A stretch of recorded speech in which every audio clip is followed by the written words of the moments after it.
In today's video, I'm going to teach you how to reset a FlutterFlow project. If your project is acting strangely, if you want to roll back to an earlier version, or if you need to refresh app state and Firebase configuration, this process will help you get things back into a clean working state. I'll walk you through it clearly so you can follow along inside FlutterFlow without missing anything. Start by opening FlutterFlow and loading the project you want to reset. Once you're inside the project dashboard, go to the top area and look for the branch or version icon. This is where FlutterFlow keeps version history and saved states for your project. Open that section, then switch to the Snapshots tab. Here, you'll be able to view previously saved versions of your project. If you're not sure which one you need, use the peek option to preview a snapshot in a new tab. This is a helpful way to confirm you found the right backup before restoring anything, especially if you've made a lot of recent changes.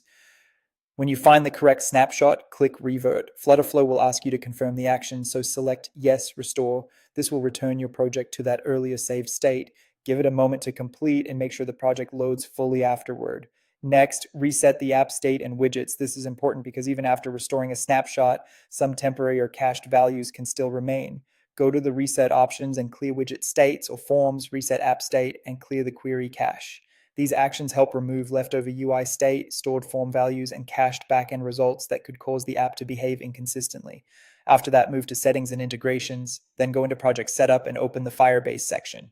In this area, locate your current Firebase project ID, delete the existing project ID, and save the change. This step is used to force FlutterFlow to refresh the connection details. Once that's done, re-enter the exact same Firebase project ID carefully, and then click Regenerate Config Files. Be precise here because the project ID must match exactly. Regenerating the config files helps FlutterFlow rebuild the Firebase connection settings so your project can sync properly again. After completing these steps, your FlutterFlow project should be reset, restored, and refreshed.